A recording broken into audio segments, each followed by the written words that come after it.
Good afternoon for those who are on Blytheville Central Time. Good morning. Welcome to the Blytheville Cold War Forum, sponsored by the National Cold War Center. My name is Christian Ostermann. I direct the Wilson Center's History and Public Policy program, and I chair the National Advisory Board of the National Cold War Center. I'm delighted to moderate this forum with Professor Jillian Hartley, co-chair of the advisory board and based at Arkansas Northeastern College. Today's Blytheville Cold War Forum, documenting Cold War narratives, voices from a divided era, will discuss the importance and possibilities of oral history interviews as sources for understanding and exhibiting the history of the ideological and geopolitical conflict that dominated the latter half of the 20th century. We look forward to a discussion with Peter Alter, director of the Terkel Center for Oral History at the Chicago Museum of History, Eleanor Rogers of the Southeastern Pennsylvania Cold War History Society, and Owen Rogers of the Veterans History Project at the Library of Congress. Jillian will introduce our speakers in just a moment. For those of you who are not familiar with the National Cold War Center, let me provide a brief introduction.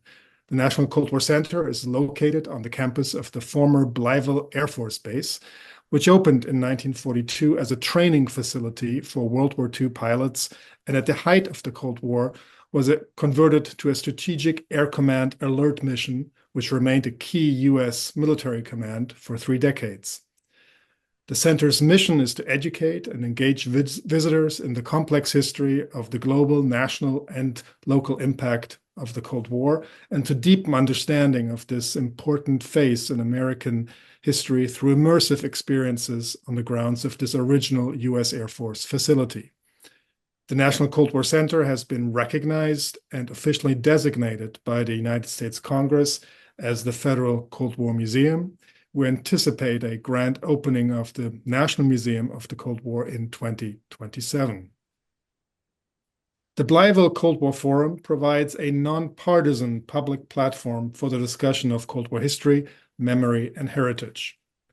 In particular, the forum seeks to foster informed debate over the public history of the Cold War. The webinars will also inform the future design and narrative of the museum. The center recently launched its own oral history interview program in cooperation with Arkansas Northeastern College.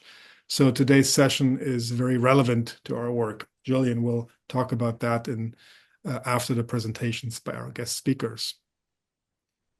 Today's discussion will explore the significance and potential of oral history interviews for documenting and exhibiting different Cold War narratives. We will hear from 3 oral history projects to help us think about the potential of interviews with veterans of the Cold War. What have been key questions and stories pursued in the interviews? What have been the opportunities, successes, and challenges of interviews with Cold War veterans, and what best practices have been developed? Who, for that matter, is a Cold War veteran, given that the conflict we're talking about was fought not just by the military, but by people from the intelligence community, the business community, non-governmental civil society groups, and the cultural sector? How are these oral histories being made available? And how has technology transformed the way oral history collections are being created, preserved, and accessed in recent years? What strategies do we use to engage non-academic audiences and encourage broader access to oral history collections? A technical note, this session will be recorded and published on the National Cold War Center's website and will be available as a resource for anybody interested in oral history interviews on the Cold War. To join the conversation today, use the raise hand function on Zoom. Once you do that, you will be put into a queue, and Jillian and I will call on you at the appropriate time to unmute yourself, and so you can pose your question or comment. You can also post your question and comment in the Q&A function of Zoom, and then we will put your question to our panelists. Last but not least, I'd like to thank our colleagues at the National Cold War Center for their support of this event, especially Liz Smith of the Board of Directors and Peter Bierstecker of the Wilson Center's History and Public Policy Program. So then let's get to it. Jillian, over to you to introduce our speakers. Thank you, Christian. It is my pleasure to introduce Peter T. Alter. Peter is the Gary T. Johnson Chief Historian and Director of Studs Terkel Center for Oral History at the Chicago History Museum. Alter is also an adjunct faculty member in DePaul University's Public History program. It's nice to have you with us, Peter.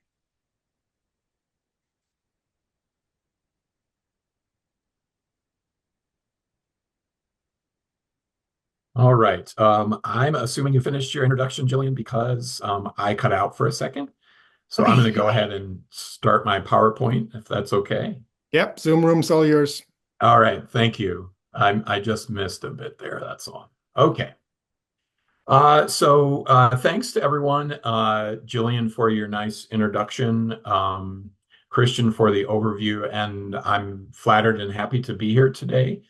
The Chicago History Museum is an independent nonprofit museum and research library founded in 1856 on the city's north side, about 2 miles north of downtown. The Studs Terkel Center for Oral History was founded in 2005 at the museum.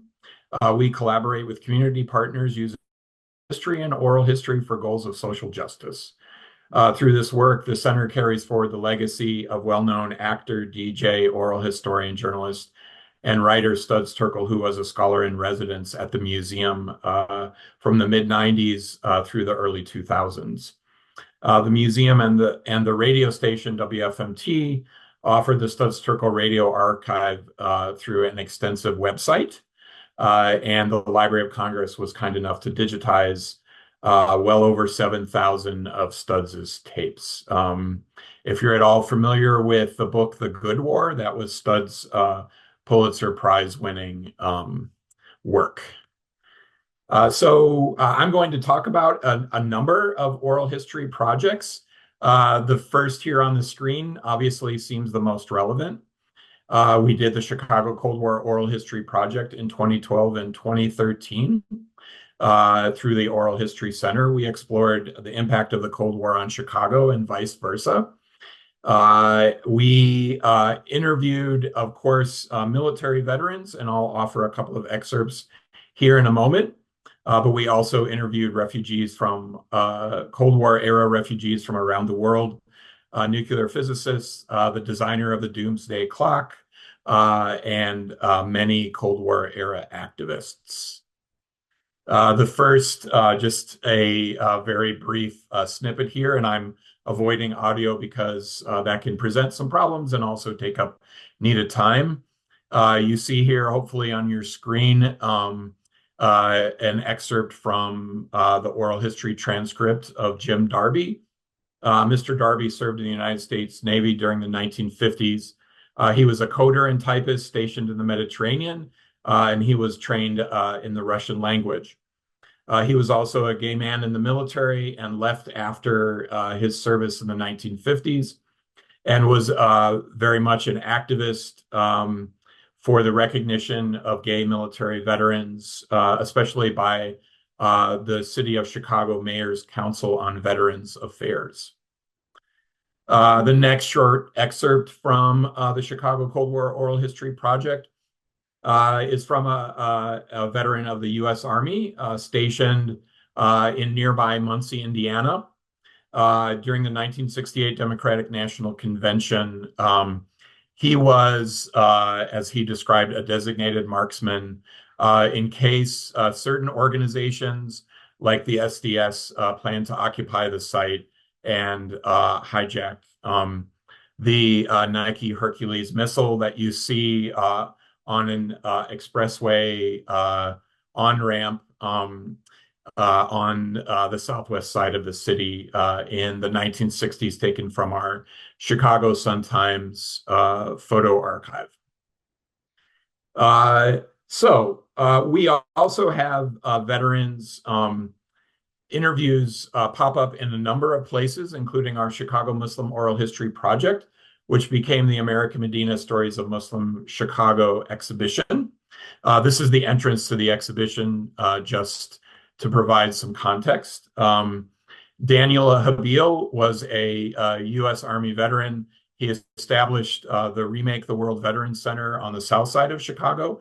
and was also an active member and founder of the local post of MAVA, the Muslim American Veterans Association, in the southern suburbs. I should also mention at this point that we share our oral histories in a number of ways, depending on the project, through YouTube, through SoundCloud, through a statewide cataloging system called CARLI, the last letter standing for the state of Illinois, also through some listening parties, as well as documentary films. So there were a number of other veterans, not all Cold War era veterans, who were interviewed for this particular project, the Chicago Muslim Oral History Project that became the American Medina Stories of Muslim Chicago Project. When I first arrived at the museum in 1999, even before the Studs Terkel Center for Oral History was founded, we developed the Global Community Chicago's Immigrants and Refugees project. We interviewed all kinds of folks for that, including Cold War era refugees like George Baba, whose mother and father came to the U.S. escaping the oppression of Nicolae Ceausescu's communist dictatorship. This is a screen grab from our online members magazine called Chicago History. Also part of the Global Communities Project, we interviewed a South Vietnamese Army veteran, Tom Van Nguyen, who at the time we interviewed him was active in the Vietnamese Association of Illinois. Here he is in his cap and gown, graduating from Dalat University in 1968. But if you look at his feet, you see him in his army boots and khakis underneath his cap and gown. He went on to try and repel the Tet Offensive. Again, that's available online. Another aspect of this Global Communities Project was interviewing Mexican-American veterans who were at least once members of the parish, Roman Catholic parish of Our Lady of Guadalupe Church, which is the founding Mexican-American, Mexican immigrant church on the southeast side of the city. What's significant about these particular interviews, subset of interviews of Mexican-American military veterans, is that 12 parishioners, young men, lost their lives in the Vietnam War. There is a very extensive and well-known memorial across the street from the church building. This is the original monument.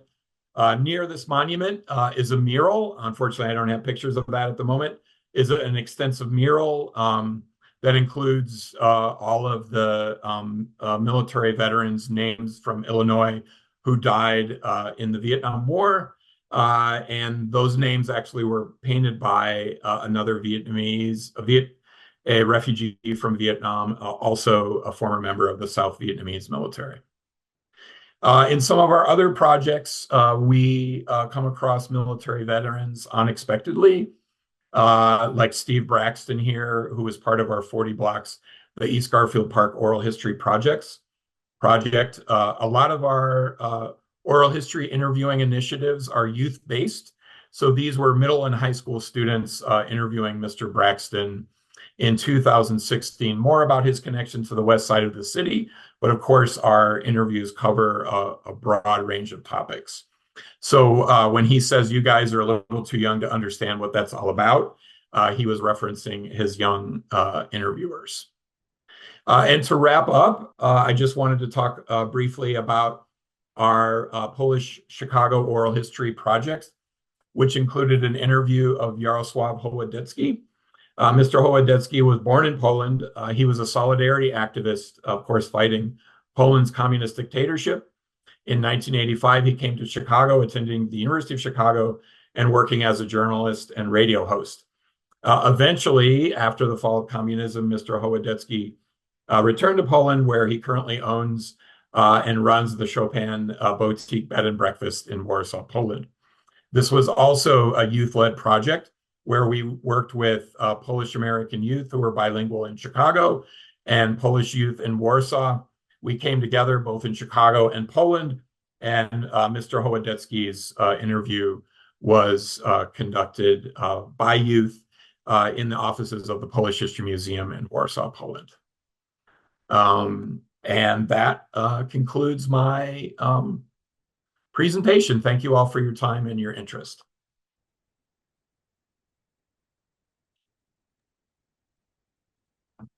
Thank you so much for that, Peter.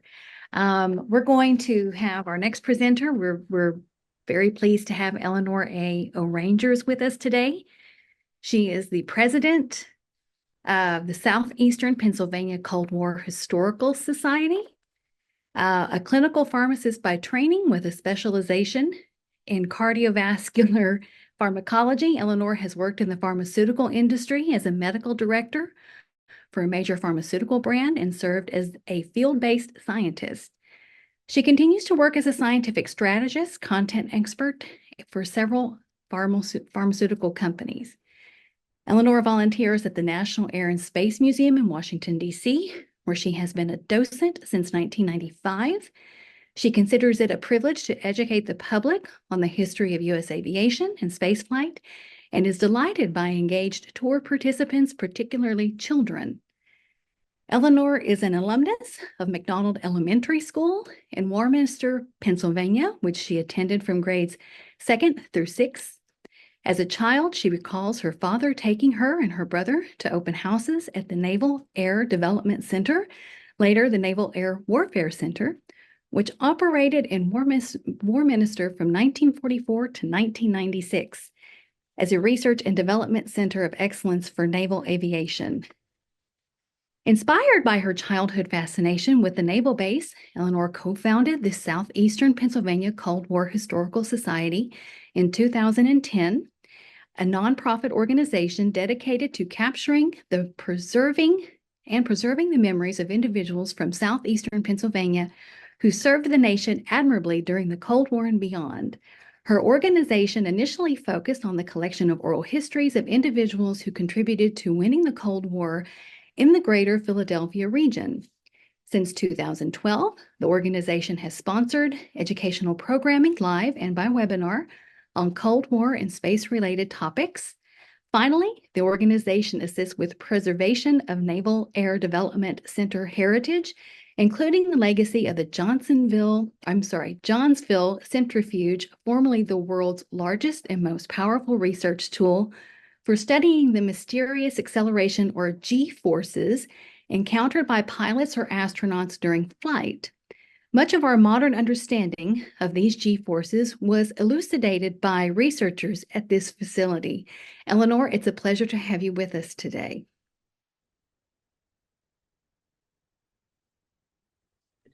Might be nice if I unmute myself. So thank you for that introduction, Jillian. All right, so let's go ahead and get started. So when we started in 2010, essentially our mission was an organization dedicated to preserving the contributions that current and former residents of Southeastern Pennsylvania and nearby regions made toward protecting the United States during the Cold War. We've already had an introduction about me, and that's me there. I just wanted to show you in one of those open houses that was mentioned in the introduction. I'm also joined today online. He is a silent observer, but I did want to acknowledge Doug Crompton, who is a Naval Air Development Center alumnus who has been very supportive of our efforts since 2010. So I did want to acknowledge his contributions as well. I also would like to acknowledge that a lot of our interviews and activities do take place at a building that is known today as the Fuge, but was actually the building where the Johnsville Centrifuge was located. This was on the former grounds of the Naval Air Development Center in Warminster, Pennsylvania, which, for those unfamiliar, is about 30 miles northwest of Center City, Philadelphia. So to give you a little bit of background on our oral history efforts since July of 2010, let's get into just some of the methodology and best practices that we've engaged with. So typically we have 1 to 2 interviewees per session. The location's variable. We've done interviews at the site of the Fuge in a conference room, or we've gone to individuals' homes. And technically one of the best practices that we sort of learned over time is that it's ideal to have one or two interviewees as well, interviewers actually. And particularly because many of the individuals we have chosen to focus on have an engineering background, having someone with an engineering background as an interviewer is definitely a plus. Obviously, I am not an engineer. I am in the life sciences as a pharmacist by training. So having that additional expertise has been helpful over the years. We basically have done, we have everything on, digital camcorder. We've augmented that with audio recordings and photographs of each interviewee that are part of our digital collection. We house those currently on Dropbox and an external hard drive right now. So, that's how we do it. And we do, of course, have audio and visual releases signed as well, which I think is another best practice that we've engaged with since the beginning of our endeavor. We do make raw footage available upon request to the interviewees and family members, and also for specific research requests, which I will mention a little bit later. And we have created some limited excerpts of our interviews. Those are housed on YouTube, on our YouTube channel. So if any of you have interest in seeing that, you can view some of those interviews already. And obviously, our archive is intended for historical preservation and research, although one of our long-term goals is that we would like to have all of these interviews transcribed. Now, in terms of our interviewee mix, more than 90% of them have come from the Naval Air Development Center, again, that was based in Warminster, Pennsylvania for approximately 50 years. We have supplemented that with some individuals that migrated to the Patuxent River Naval Base after Warminster closed in 1996 during the BRAC reorganizations that went on. We've also had the opportunity to interview some individuals who were military staff of Nike missile bases in Warrington and Levittown, Pennsylvania. We also had a very interesting interview with a German linguist who was part of the ASA, who was stationed in Berlin at Teufelsberg in the late 1960s. And we also have a scattering of a few shared astronaut interviews from another local resident. And all in all, we have over 130 interviews in our collection right now. Some of those reflect multiple sessions as well. And in terms of key questions that we've focused on in these interviews, and this, granted, was a learning process, but essentially the way we conduct them is we don't really necessarily have a preset agenda. What we want to document are really memories of those interviewees, just their memories, things that they want to emphasize and make sure are preserved. We do have them state what their educational background is and what got them to eventually in the position that is of specific interest, to our remit. But if they want to regale us with funny stories of their time employed, it really varies. And, some come very prepared, very organized with notes. Some do not. All of them, though, very consistently will tell us when we've scheduled interviews, I don't really have very much to say. I don't know why you want to interview me. And then inevitably the interviews end up lasting 1.5, 2 hours plus. So it's always quite amusing that they very consistently say that. For anything that is suspected to be still classified, we do not document that, obviously, and we do state that at the beginning of the interview process. And we do also ask interviewees for any other suggestions for individuals that we should speak to as well. Couple of selective highlights. I'm not going to go through all of this, but I just want to give you an idea of some of the more prominent things that sort of stuck out in my head immediately when I was putting this together. As you can see, the focus of our interviews have really been, again, from mostly from engineers that worked at the Naval Air Development Center that I certainly think qualify as Cold Warriors, as well as those that served in the military. But a lot of different things. Warminster was known as a research and development site for the military for approximately 50 years. So you can see a lot of things that were done there, airframe development, sonobuoy development, and many other aspects that we've covered over the years. And we're still uncovering different types of technologies that were research developed and even pioneered at the site, which has been quite fascinating to learn. One other thing that we did have the opportunity to do this year is that, whoops, I don't know why that's Oh, there we go. One of the other things that we did have an opportunity to do as well is that one of the researchers at the Naval Air Development Center actually invented Nomex. She operationalized Nomex, and we had the opportunity to nominate her for the National Inventors Hall of Fame, and she became an historical inductee this past May. So we're very proud of being able to nominate Alice Stoll for that quite incredible honor. As another ancillary adjunct to our oral history work, during the pandemic, we actually did unveil a website to begin collecting biographies of veterans from Southeastern Pennsylvania. So this is up on the web as well, if anyone wants to see that. For example, most of the Medal of Honor recipients from Southeastern Pennsylvania are on this website as well. So we continue that as a parallel effort. We also have helped with reunions of Naval Air Development Center personnel, which can also be a source of potential oral histories. We just had an event in July, actually. So we have continued to conduct those as well. Another way in which we try to reach out to the public, in 2012, after about 2 years of conducting interviews, we realized that many of our interviewees are very good storytellers, and we thought that we would begin a educational outreach program that we call History in Our Backyard. That has expanded since the pandemic when we switched to a webinar format. And we then can bring in individuals from outside of the area to speak, as well as to participate. These are held on the second Thursday of the month at 7:30 in the evening. And they cover Cold War as well as space race topics. We do still have occasional live programming in Warminster as well. And we also have occasional Cold War movie nights as well, along with a educational discussant to accompany those events. And these events, for most of them, are archived on our YouTube channel as well, if you have interest in seeing any of our past programming.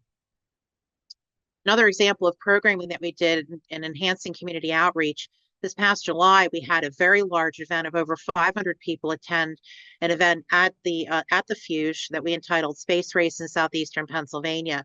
A very large event. We had guest speakers, displays, tours. So it was a very large outreach event, and we're very grateful that we were able to do that. This is just an example of the venue that where we conducted the events at the Centrifuge. And one of the things I was quite tickled with is that, believe it or not, we were actually able to get a couple of Project Mercury individuals to actually attend the event, including Robert Voss, who, God bless him, he's still alive. He was involved in the original selection of Mercury astronauts who underwent eventually Centrifuge training in Johnsville. We had a guest speaker who's in the process of writing a new book on Scott Carpenter. And we had Scott Carpenter's daughter, Chris Stover, attend the event as well. So these were, this really turned out to be quite a high profile event for us, which we were grateful for. In addition to that, we've been also to try to get people to visit the facility. We have a display room that we opened up this past year on specifically focused on Naval Air Development Center history. Much of this was contributed by individuals that we have previously interviewed, so to supplement that content. So we're very grateful, for that. And there will be some rotating exhibits that will be developed for this room over time.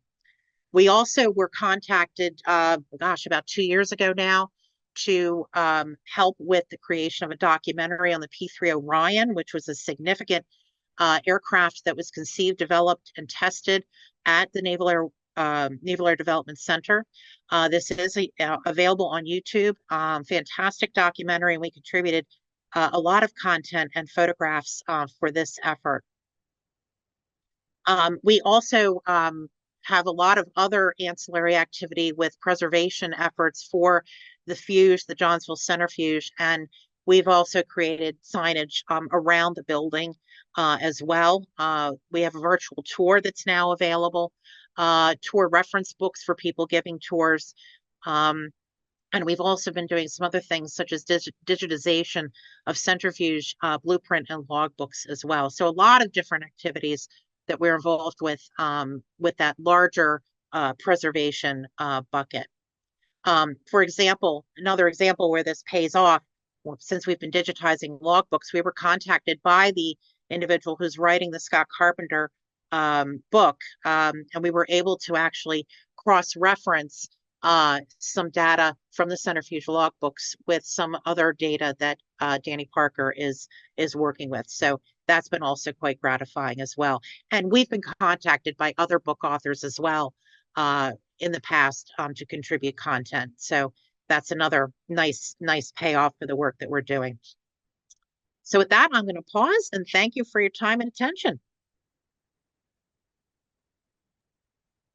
Thank you so much, Eleanor, for that. Seems like you do a lot with the information you gather and have found multiple ways to distribute it and allow people to have access to it. I do want to introduce our final presenter today, who's Owen Rogers. Owen is a liaison specialist for the Library of Congress Veterans History Project and currently serves as the vice president of the Oral History in the Mid-Atlantic Region Professional Association and supports the National Council on Public History as a member of their Government Historians Subcommittee. He holds a Public History Master of Arts degree from Central Connecticut State University and a Bachelor of Arts degree in History from the University of Connecticut. Owen advances the field of public history through practices, projects, pedagogy that create inclusive spaces within traditional archives. For him, success is measured through users' ability to create, preserve, and access content that tells their stories in a way that feels authentic and comfortable. Owen, I'm going to pass it over to you now. Thank you for being Thank you.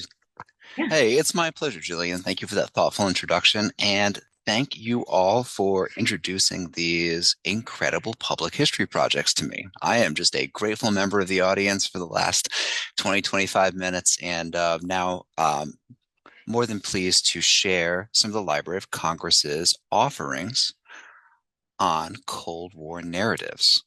And all right, here we go. So,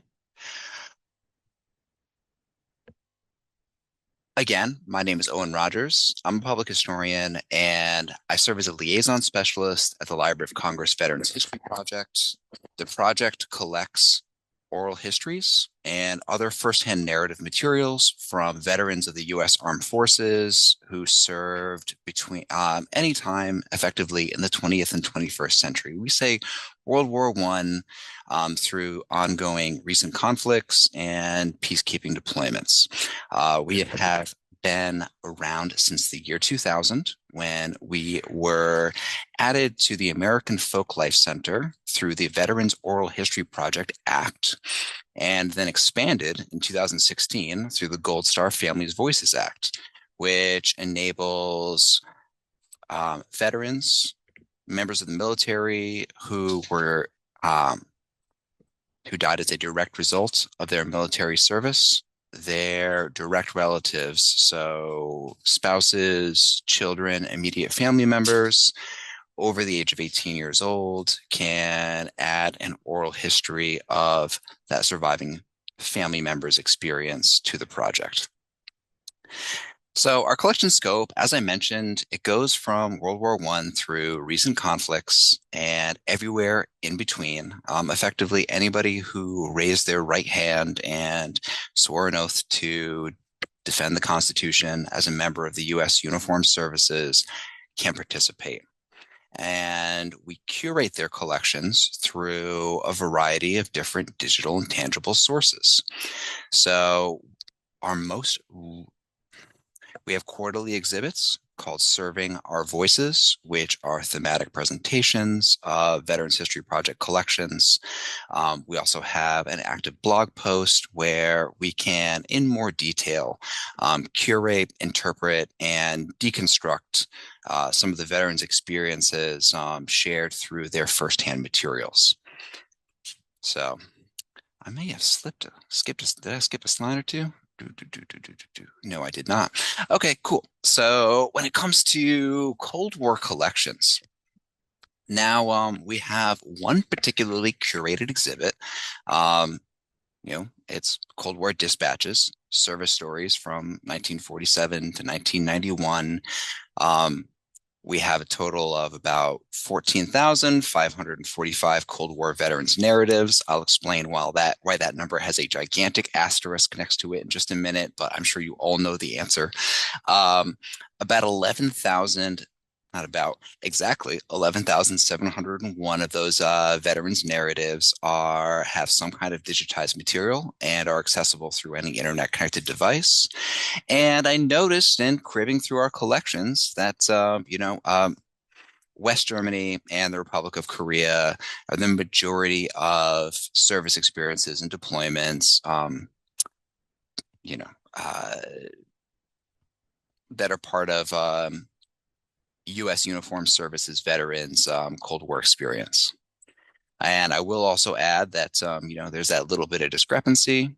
Those 3,000 veterans, who don't have online narratives, those non-digitized materials are accessible in the American Folklife Center reading room. I will say that most of our digitization priorities, our project has been around since the year 2000. It was an era of like analog tape media, audio and video, and we have gone back through and in addition to proscribing those formats, we have gone back through and digitized all of those video and audio carriers. So if you're looking for oral history materials, you'll have a greater likelihood of finding those materials online as opposed to, massive collections of letters and photographs, which are, more difficult to digitize and label and introduce into an online environment.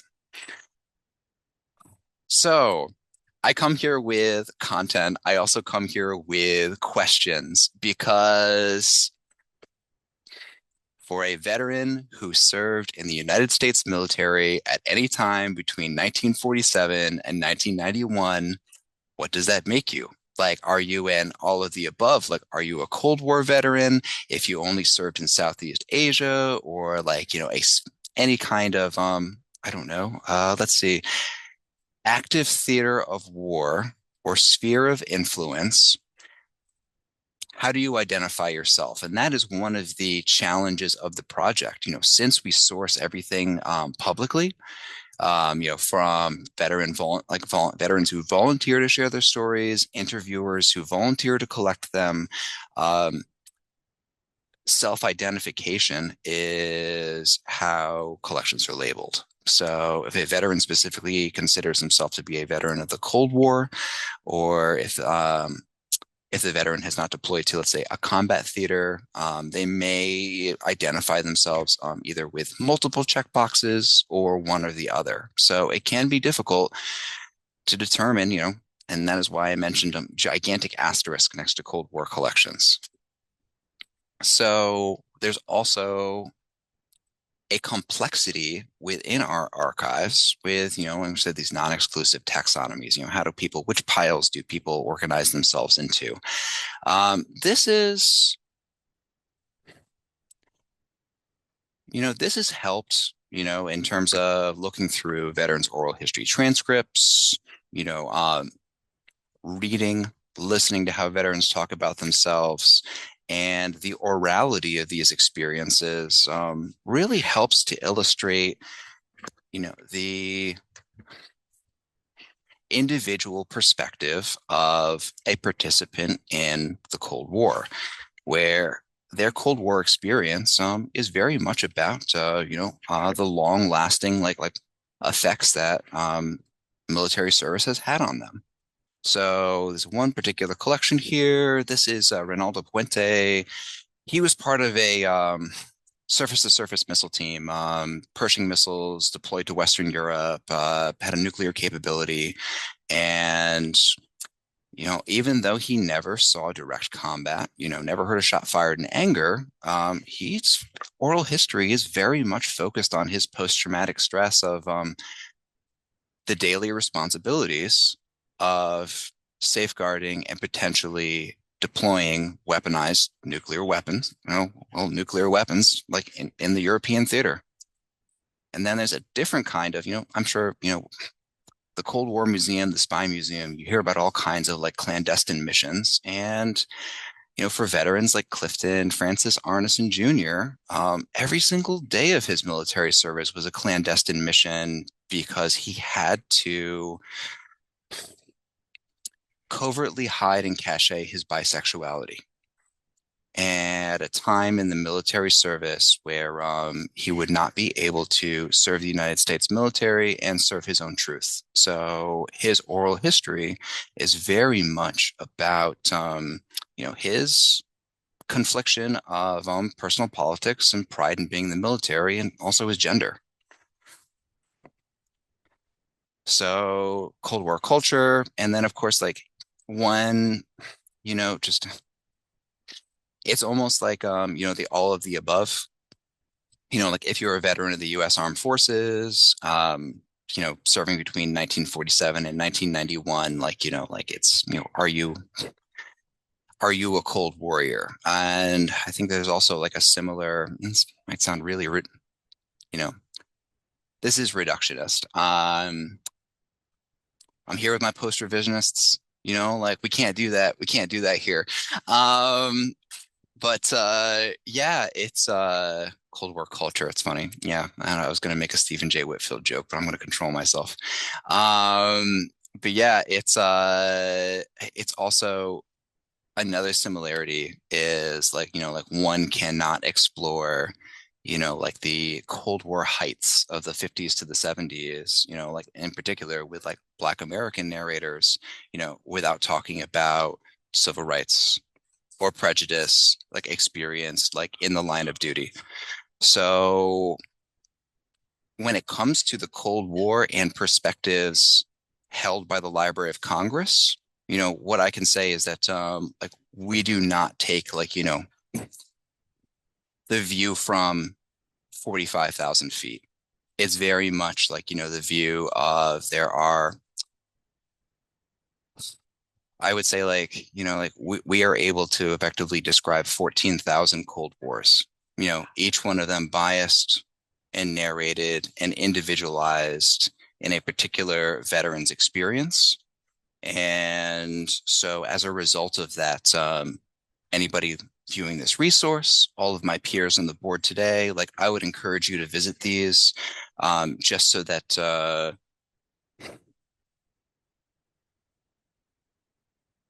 micro level experience of like being a Cold Warrior is heard and like included in like secondary source narratives moving forward.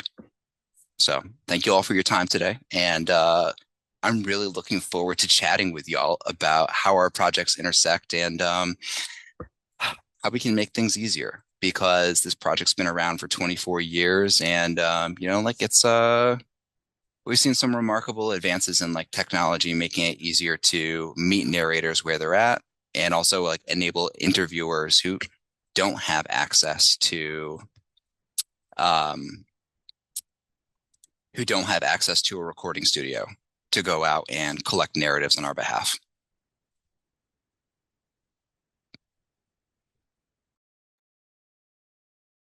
Thank you very much, Owen. That was terrific. And I love the spread of projects from, a small civic community-based project through a municipal larger organization through, the Library of Congress, which, with a multi-million-dollar budget, doing a lot of things. But what a wonderful spread of oral history projects here. I'd like for Jillian for viewers and future viewers of this video, just to do a quick shout out to the beginning effort of the National Cold War Center in documenting Cold War narratives, and see how we can engage with and certainly not duplicate some of the existing work that's being done by all of the institutions represented here. Jillian. Thank you, Christian. So obviously with the National Cold War Center, we are trying to find ways to use narratives from those who lived during the Cold War to help shape a large part of how things are displayed and how they're interpreted in the museum. And so through Arkansas Northeastern College, we've had a lot of support in creating our own project here. Of course, I'm also somebody who's taught for over 20 years, and I've seen a lot of changes in the way that research has been done with history. In other words, when you're dealing especially with, college freshmen and sophomores, they're oftentimes going to look for sources that are the easiest to access. The accessibility is the really big key. So one of the things that we've looked up is actually kind of creating with my college, Arkansas Northeastern College, and the National Cold War Center, going directly through YouTube and actually having it to where, it's easily searched through YouTube. As somebody who's done oral histories with cassette tapes once upon a time, I know that a lot of younger people would wonder how to even use like a cassette tape, player. And so we're looking at kind of using things and making it more streamlined for accessibility. We are also looking at obviously people from this area who served and actually were at the Blytheville Air Force Base. But our project also, we have what we're calling a civilian version of oral history questions, because I dare say most of us here probably are children of the Cold War. And lived through the Cold War. And so while veterans obviously are very, very important to what we're doing, we're also trying to gather just sort of the experiences from whether, some of the impact at home of conflicts like Vietnam, also the influence of popular culture. And so we really appreciate all of your contributions today, because I think there's a lot of wonderful ideas here that we're going to definitely use. Christian. Oh, can't hear you. Sorry about that. Lots of follow-up questions to everyone. We don't have much time today. If I'll keep an eye on our audience, but I would be interested in how you reach out to the folks you interview, seek oral histories from. Eleanor, I think, has a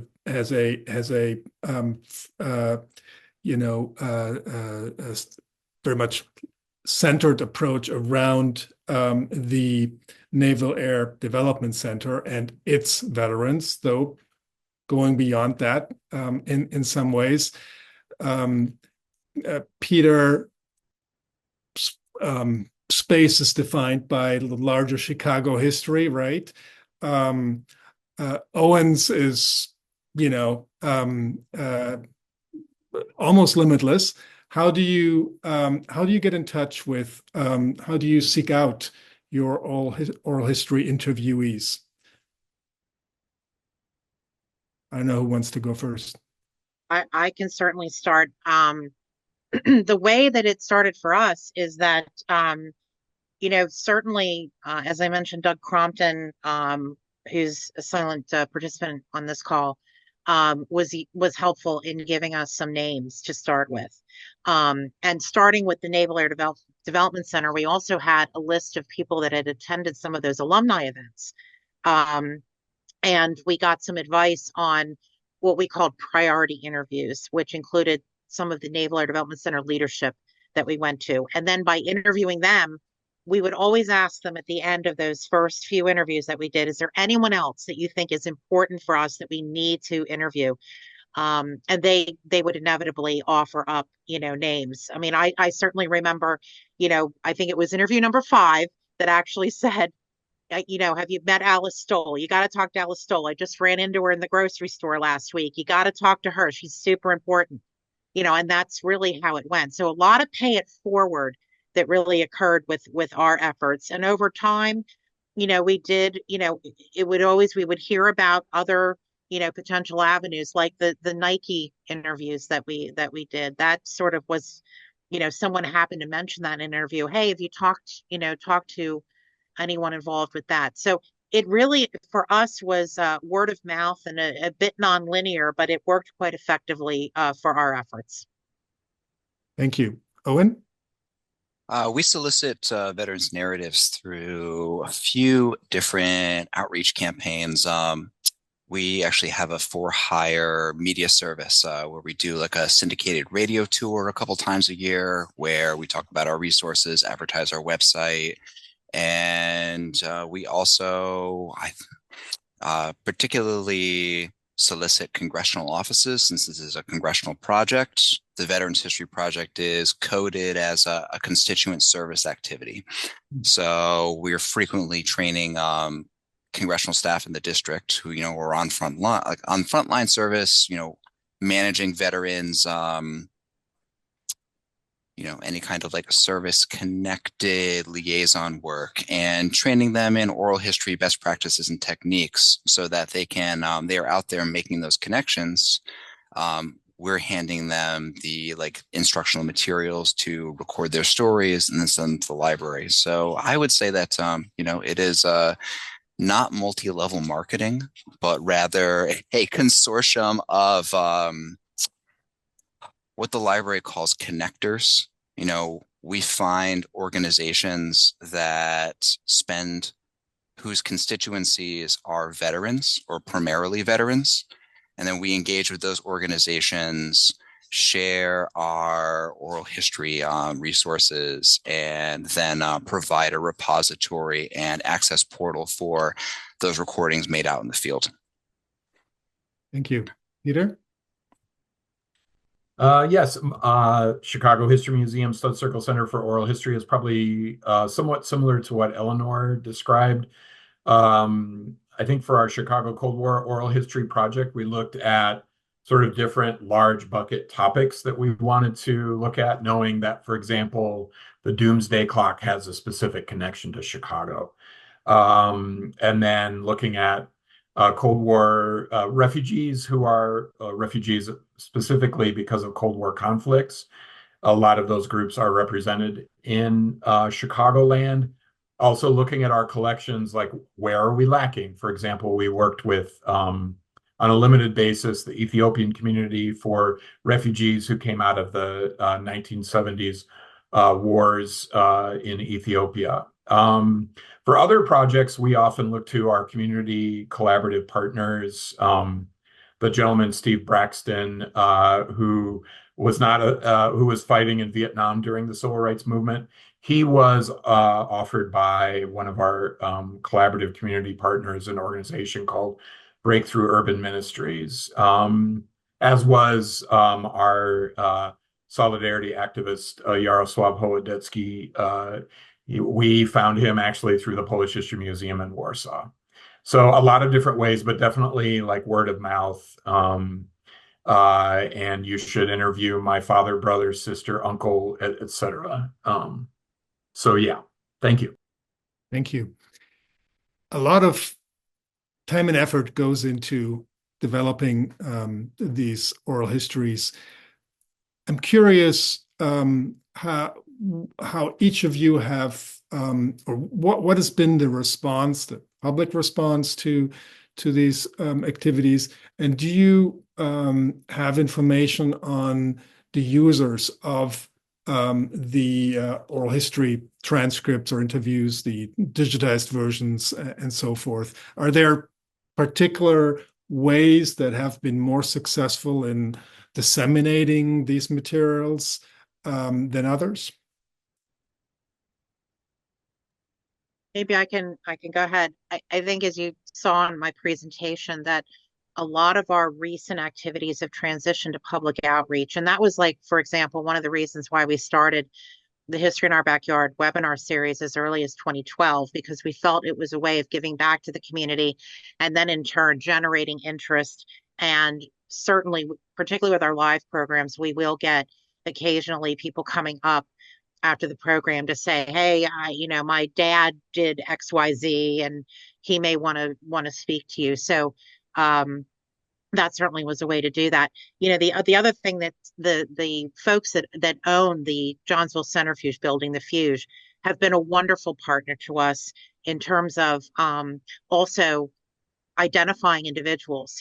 For example, there's a brew pub that's actually at the site now, and it's at least once a week or every other week, the operations director will send me a message and say, hey, we had this guy come in with these photographs that he dropped off, and you may want to talk to him. So they really have been a wonderful partner in that regard in terms of identifying other people, or suggesting events like that July event that we somehow managed to pull off this year. So, I mean, that's just some examples of how we've been able to get that and outreach as well. Thank you. Owen, any sense of the usage of all of these amazing 14,000 interviews and more that you've made available? Who Yeah, is absolutely. using them, and to what effect? So we have a variety of different users. There's and I should back up and say, just for context, there is about 14,000 Cold War veterans, 11,000 of those that are online. In the entire project that collects World War I through recent conflict veterans, there are 120,000 veterans collections, with about 92,000 that are have some kind of digitized material. And what we've seen is, I think, like I said before, since it's such a micro perspective, what we see are research topics, oftentimes, like very niche and very personally focused. I think I'll mention probably Susan Carruthers' work, her recent work on Dear John letters as an example, where, if you're looking for it, I would say, like, for the benefit of the audience, for the benefit of the panel, like the Dear John letter, the Dear Jane letter is a breakup letter, where it's just like, hey, I'm sorry, like, I'm over you, and, see you later. And there's a researcher from the UK actually reached out to us and said, hey, like, you have all of these letter collections. Do you have Dear John letters? And oftentimes so that is a niche topic. People come to us when, they're writing books on the history of, like, popular board games, trying to, like, thesis their way through an argument that, Mahjong became popular in the United States from, sailors in the Pacific Theater of Operations picking it up there and coming home with it. All kinds of varied topics. I would say we get the most researcher interest, I think, through our blog, where we, like, deconstruct examples of, like, very, I guess, like, sort of like inverted quotations, like the cool things. The things that we think are cool that, like, because we don't place value judgments on things, like, we still every now and then pick out something and talk about a unique story. That gets particular research interest. I think that, like, that kind of, that excitement gets the aha moments going. And also through, like, a social media presence, where we'll feature collections with particularly, like, rich photographs, or, like, oral history, like, snippets. We'll put them up on Facebook for public consumption, and people, will email us and say, hey, I saw this. Like, do you have more of this kind of thing? There was I think, particularly successful post with a Marine Corps veteran from the early U.S. experience in World War II, talking about, eating a can of peaches after, subsisting off of, like, rice. And it was just this moment where, like, it just all of a sudden, like, like, for 5 minutes of his life, World War II was not, like, a struggle of, like, East and West. It was, it was all, his life was about peaches. So people pick up on those salient human moments. And I think that those human experience, like a breakup letter, like playing a game, are the things that people come to us seeking with, like, the most kind of popularity and attention. Wonderful. Thank you. Peter, we're almost sure. at time, but yeah, just Yes, this very briefly. I know we're pretty much at time. So for our interviews on SoundCloud, there are statistics there where we know the number of listens. So that's very helpful. Also for the interviews on YouTube. Then we've supported documentary films, for example, done by youth. And we learned from those community partners how they're using the films, for example, for teachers who work in a particular neighborhood but know nothing about that community. So those, of course, were untrackable, but those are a number of different ways where we can see them being used. Thank you. Unfortunately, we're out of time. We could have gone on. I've got certainly lots more questions, being inspired by all of your work and projects.